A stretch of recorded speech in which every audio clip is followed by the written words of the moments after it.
Riley Bennett pressed her gloved hand against the cold metal wall of the alien ship, her breath fogging up inside her helmet.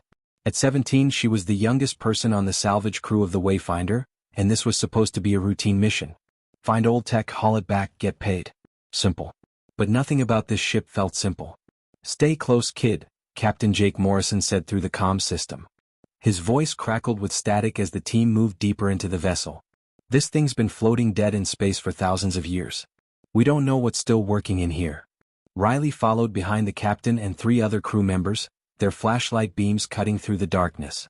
The ship belonged to the Valorians, an alien race that disappeared long before humans ever left Earth. Everything Riley had heard about them was legend, stories of warriors and advanced technology that made human inventions look like stone tools. The corridors were massive, built for beings much larger than humans. Strange symbols covered the walls, glowing faintly with a blue light that seemed to pulse like a heartbeat. Riley felt a chill run down her spine that had nothing to do with the cold. "Captain, check this out," called Tommy, one of the engineers. He stood in front of a doorway sealed with some kind of energy barrier. "I think there's something big behind here." Jake walked over and studied the door. After a few minutes of work, Tommy managed to disable the barrier. The door slid open with a hiss, releasing air that hadn't moved in millennia. Inside was a circular chamber with walls made of dark crystal. In the center, suspended in a beam of white light, floated a suit of armor. Riley's eyes went wide. The armor was beautiful, smooth and elegant, with plates that overlapped like scales. It seemed to shimmer, changing colors from silver to deep blue as the light hit it from different angles. "Don't touch anything," Jake warned, but Riley was already walking forward. Something about the armor called to her. She couldn't explain it. It was like hearing a song only she could hear. "Riley," I said, "don't." Her fingers brushed the armor's surface. The moment she made contact, everything changed. The armor didn't feel solid anymore. It rippled like water, flowing away from the light beam and wrapping around her hand. Riley tried to pull away, but it was too late. The liquid metal spread up her arm, across her chest, down her legs. Within seconds it covered her entire body. "Get it off her," Jake shouted, rushing forward. But Riley couldn't hear him. Strange words flashed across her vision, appearing right in front of her eyes like a computer screen. She couldn't read the language, but somehow she understood it anyway. Scanning. Human genetic structure detected. Compatibility confirmed. Inheritor recognized. Neural link establishing. A warm sensation spread through Riley's body as the armor connected with her nerves. She could feel it becoming part of her, like a second skin that moved when she moved, breathed when she breathed. Then the ship came alive. Red lights flooded the chamber. An alarm blared so loud it hurt. Metal panels in the walls slid open and things started flying out. Small machines with glowing red eyes and spinning blades. "Combat drones," Jake yelled. "Run." One of the drones shot toward Riley. Without thinking, she raised her arm to protect her face. The armor responded instantly. A glowing blue shield appeared in front of her, and the drone smashed into it, exploding in a shower of sparks. Riley stared at her hands. They were glowing. She felt strong, stronger than she'd ever felt in her life. When another drone attacked, she punched it. Her fist moved so fast it was a blur. The drone shattered into pieces. "Riley, what the—" Jake didn't finish. More drones poured into the chamber, dozens of them. The crew opened fire with their weapons, but there were too many. Riley felt the armor guiding her movements. She didn't know how to fight, but the armor did. She moved like a dancer, dodging attacks that should have been impossible to avoid. Every punch she threw destroyed a drone. Energy blasted from her palms, cutting through metal like it was paper. In less than a minute, all the drones were destroyed. But the ship was shaking now. Explosions echoed through the corridors. "It's self-destructing," Tommy shouted. "We've got maybe 2 minutes." They ran.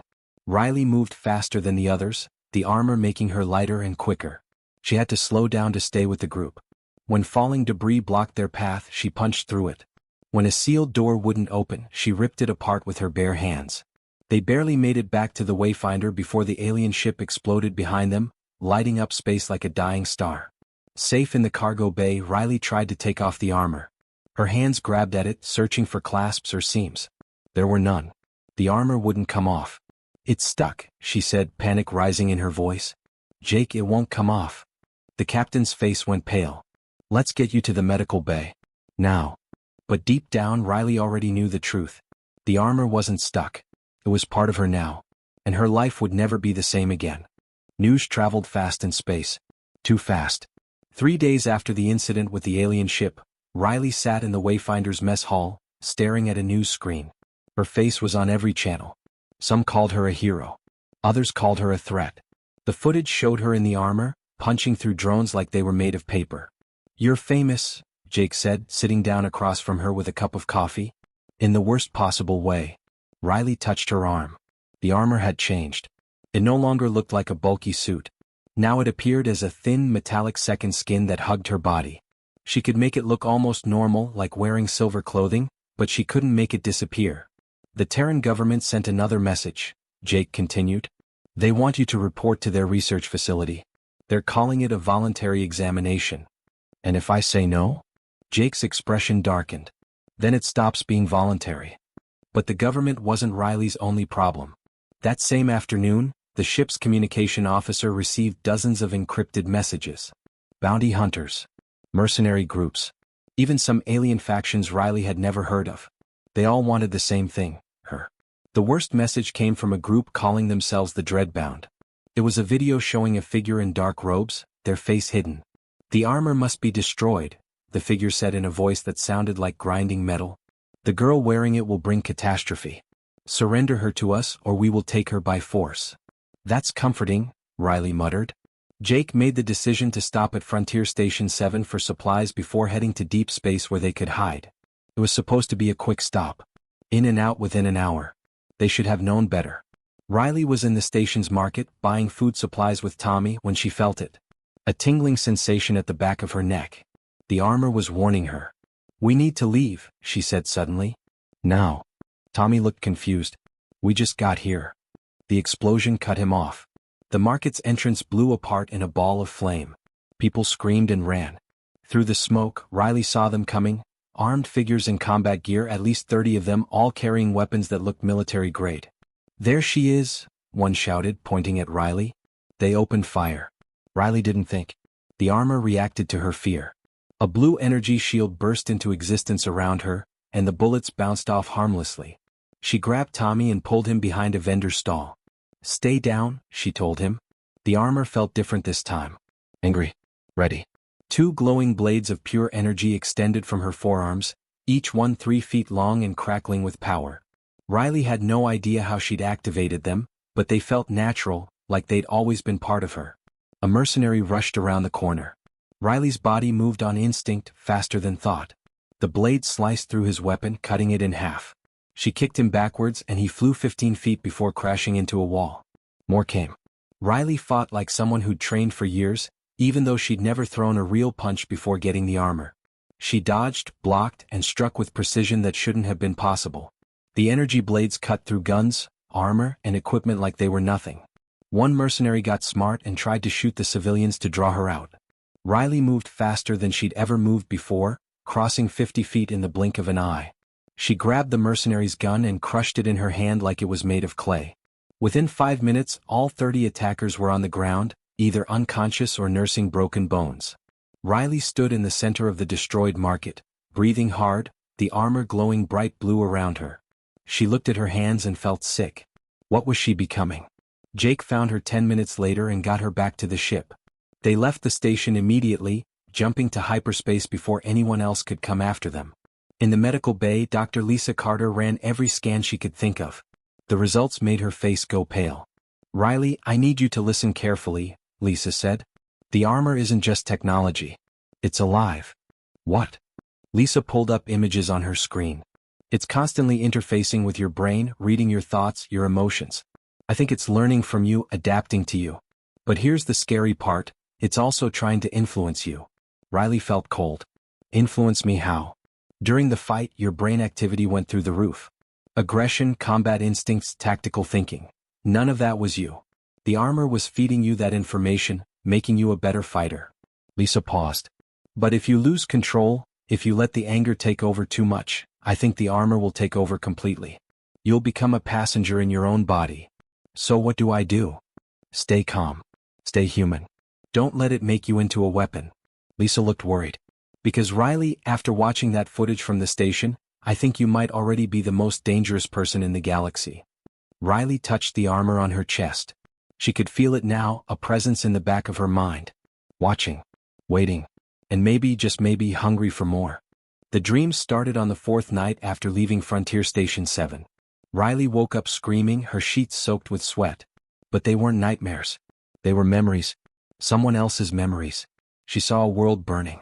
Massive towers made of crystal collapsing into dust.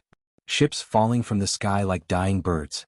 And creatures, horrible things that looked like living machines, with too many legs and mouths that glowed with purple light. They swarmed across the planet, consuming everything in their path. The Valorians.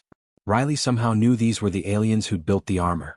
She watched through their eyes as their entire civilization crumbled in a matter of days. "Riley, you okay?" Jake knocked on her door. "You screamed." She opened the door, still shaking. "I saw them. The ones who made the armor. They were wiped out by something called the Void Swarm." Jake's face showed concern. "You're having visions?" "They're not visions. They're memories. The armor is showing me what happened." Over the next few days the memories came faster. Riley saw 12 warriors standing in a grand hall, each wearing armor like hers but in different colors. Red, green, gold, silver. The Valorian leaders called them guardians, the last defense against the swarm. But it wasn't enough. The swarm was too powerful, too many. The guardians fought bravely, but one by one they fell. The armor showed Riley their final moments. The desperation. The fear. The knowledge that their entire race would be extinct within hours. Then came the memory that changed everything. Riley saw a Valorian scientist sealing the 12 armors in different ships, sending them across the galaxy. A final hope. Maybe other races would find them. Maybe those races would have what the Valorians lacked, the ability to bond with the armor completely. The armor called these chosen ones inheritors. But then Riley saw something that made her blood run cold. She watched as a human man found one of the armors hundreds of years ago. He put it on and became incredibly powerful, just like Riley. For a few weeks, he was a hero, saving lives and fighting criminals. Then he changed. The man's eyes went empty. He stopped talking, stopped sleeping, stopped caring about anything except fighting. The armor had taken over his mind, turning him into a living weapon that only knew how to destroy. He killed hundreds before other humans managed to stop him. Riley saw more humans. 5 others throughout history who'd found Guardian armor. All of them ended the same way.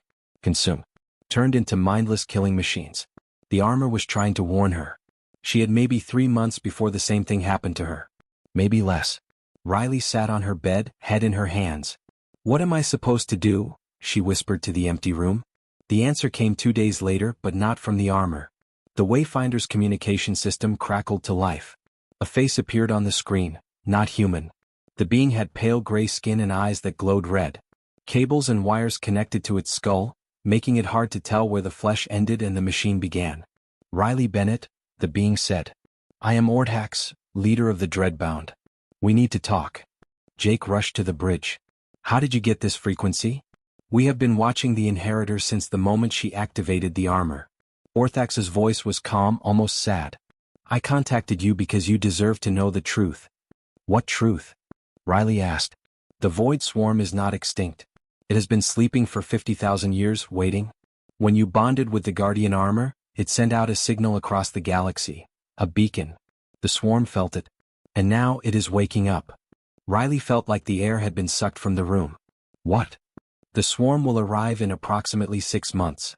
It will consume this galaxy just as it consumed the Valorians. Nothing can stop it. Except what? The 12 Guardian armors working together have the power to destroy the swarm's core. But there is a problem. Most of the inheritors are dead. Their armors are lost or sealed away. We estimate only 2 or 3 other Guardians still exist." Jake stepped forward. "So what are you saying?" "I am saying that Riley Bennett must find the other inheritors and convince them to fight. If she fails, every living being in this galaxy will be dead within a year." The screen went dark. Riley stood there processing everything. 6 months until the end of the world. Maybe 3 months before she lost her mind to the armor. 2 impossible problems with one solution. Find the other Guardians. "Jake," she said quietly, "I need you to help me track down the other armors. All of them." "Riley, that's insane. We don't even know where to start looking." "The armor knows. It has records, maps. I can feel them in my head." She looked at him with determination. "I'm going to find them. I'm going to stop the swarm." And I'm going to do it before this thing turns me into a monster. Jake was quiet for a long moment. Then he nodded. All right. Let's save the galaxy. Riley touched the armor on her chest. She could feel it humming with energy, excited for the hunt. Time was running out. The first Guardian armor was on a military base in the Outer Rim. The armor's records led Riley and Jake to a place called Fort Titan, where they found Commander Tyler Cross. Tyler was 40 years old and had been wearing his armor for a decade. Unlike Riley's silver-blue armor, his was deep red and covered in battle scars. He stood in the training yard, teaching younger soldiers hand-to-hand combat, moving with the grace of someone who'd made the armor part of himself. You're the new inheritor, Tyler said when Riley approached. It wasn't a question. I felt it when your armor activated. Thought I was the last one. There might be others, Riley said. We need to find them. The Void Swarm is coming. Tyler's expression hardened. I know. I've been having the same dreams you have. The memories. He looked at his hands. I've been preparing for this fight for 10 years. Didn't think I'd have help. The second Guardian was harder to find. Her name was Ashley Park, 19 years old, hiding on a remote mining colony on the edge of known space. Her armor was gold, but she kept it hidden under heavy clothing, terrified of what it could do. When Riley and Tyler found her, Ashley was working in a supply warehouse, trying to live a normal life. Please just leave me alone, Ashley begged when they confronted her. I don't want to fight. I don't want to hurt anyone. You don't have a choice, Tyler said bluntly. The swarm is coming. If we don't stop it, everyone dies. Including you. Ashley's eyes filled with tears. I can't control it. When I use the armor, I feel like I'm disappearing. Like it's taking over. Riley understood that fear better than anyone. She put a hand on Ashley's shoulder. That's why we need to train together. Learn to control it before it controls us. For 3 weeks, the 3 inheritors trained aboard the Wayfinder. Tyler taught them combat techniques he'd learned over 10 years. Riley discovered that her armor evolved faster than the others. Things that took Tyler months to master, Riley learned in days. She developed a stealth field that made her invisible. She learned to teleport short distances, blinking across the room in a flash of blue light. She could manipulate energy, forming shields and weapons from nothing but her will. Human adaptability, Tyler said, watching Riley practice. The Valorians must have been hoping for that. We're not stronger than them, but we learn faster. We adapt. Ashley was slower to progress, still fighting against the armor instead of working with it. But gradually she began to trust it. Her golden armor developed healing abilities, she could repair injuries and even bring people back from the brink of death. Then the news came. The Void Swarm had arrived. Reports flooded in from across the galaxy. Massive creatures, hundreds of miles long, made of black metal and organic tissue fused together. They moved through space like sharks through water, consuming entire planets. Fleets attacked them with every weapon available. Missiles, lasers, nuclear bombs.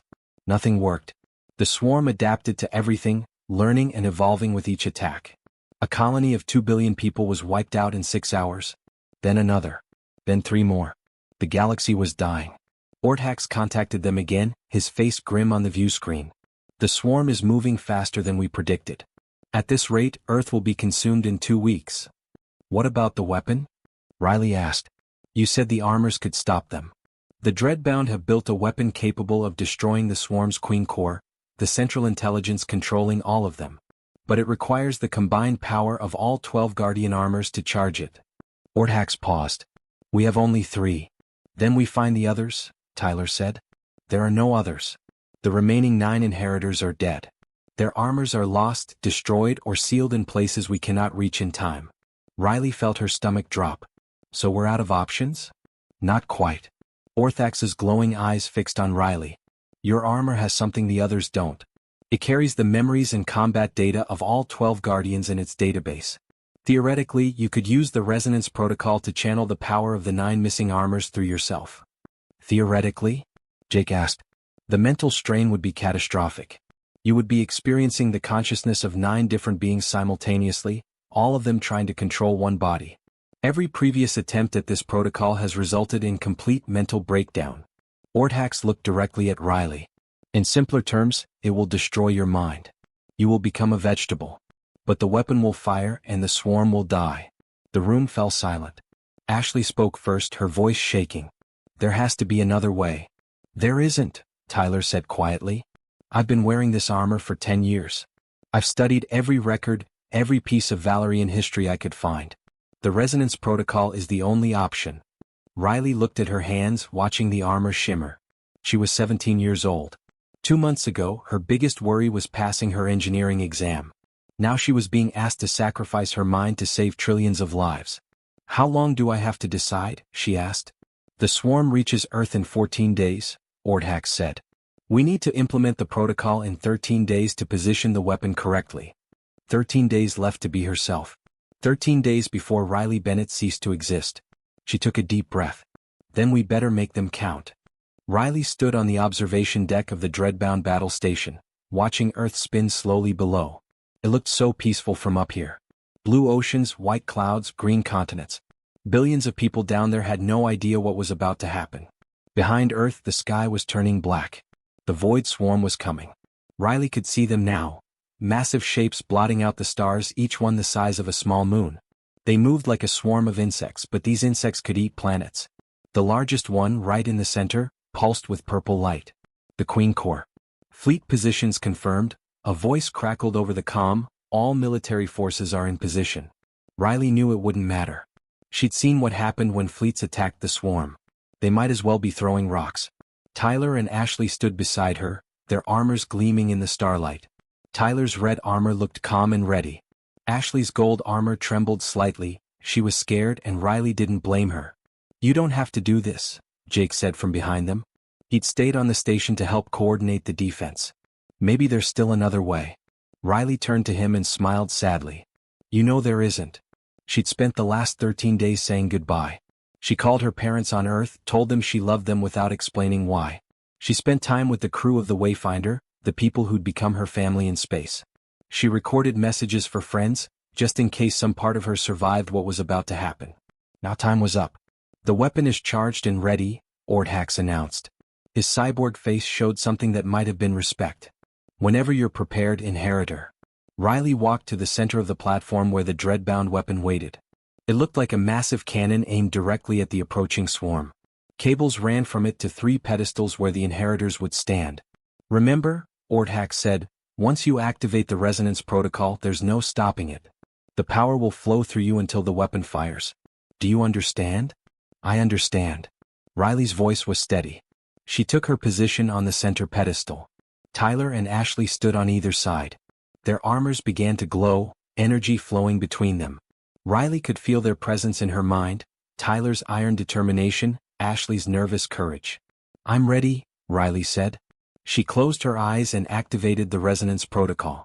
The pain was instant and overwhelming. Riley felt her consciousness shatter into pieces. Suddenly she wasn't one person anymore. She was 9. 9 different warriors flooded into her mind. She saw through their eyes, felt their emotions, experienced their memories all at once. A Valerian commander who'd fought for 300 years. A reptilian soldier who never knew fear. An insect-like being who thought in mathematical patterns. Each one was trying to take control, their combat instincts overwhelming her thoughts. Riley screamed. She felt herself disappearing, drowning in the flood of ancient warriors. This was it. This was where Riley Bennett died and became something else. But then she felt something. A tiny spark of herself that refused to let go. It was the most human part of her, the stubborn, irrational, absolutely stupid belief that she could win, that she could survive. That giving up wasn't an option. The armor felt it too. Riley's armor transformed, blazing with light so bright it hurt to look at. Colors swirled across its surface, red, gold, silver, green, purple. The power of 12 guardian armors flowing through one human body. She rose into the air, energy crackling around her like lightning. For a moment, Riley wasn't human anymore. She was pure willpower wrapped in ancient technology, a weapon created to destroy the unkillable. The 9 warriors in her mind stopped fighting. They felt what she felt, that desperate, beautiful human hope. And they understood. This was what the Valorians had lacked. The ability to believe in impossible things. Riley opened her eyes. They glowed white with power. She raised one hand toward the weapon, and energy poured from her like a river. The cannon lit up, humming with enough power to crack a planet in half. The swarm Queen Corps descended toward Earth, opening its massive jaws. Riley fired. The beam of light was so bright it turned night into day across half the planet. It struck the Queen Corps dead center, piercing through its armor like it was paper. The creature's scream echoed across space, a sound of pure agony and surprise. Then it exploded. The shockwave killed every swarm creature in the system instantly. They simply stopped moving and began to drift, dead husks floating in space. Across the galaxy, the swarm died as one, their connection to the Queen severed forever. Riley collapsed. When she opened her eyes, she was lying on the deck. Jake was holding her hand, tears running down his face. Tyler and Ashley stood nearby, looking exhausted but alive. Did it work? Riley whispered. You saved everyone, Jake said, laughing and crying at the same time. You actually did it. Riley sat up slowly, expecting to feel broken or empty. But she was still herself. Still Riley. The 9 warriors were gone from her mind, but she could feel their gratitude like a warm presence. The armor had saved her. It recognized what made humans special. They didn't surrender even against impossible odds. That stubborn hope had kept her human when nothing else could. 3 days later, the Terran government offered Riley medals, money, and a position as commander of Earth's defense forces. She turned them all down. Instead, she and Tyler and Ashley took the Wayfinder and left. They became independent guardians, protecting people on their own terms. No governments. No rules. Just 3 people in ancient armor trying to make the galaxy a little safer. Riley stood on the ship's observation deck, looking back at Earth one last time. The armor's voice whispered in her mind, not controlling, just present. You were always invincible, it said. I only showed you how. Riley smiled. She was 17 years old, wearing armor that made her the most powerful being in the galaxy. And somehow she was still just a kid from a salvage crew who got lucky. Or maybe luck had nothing to do with it. Maybe the armor had chosen exactly right.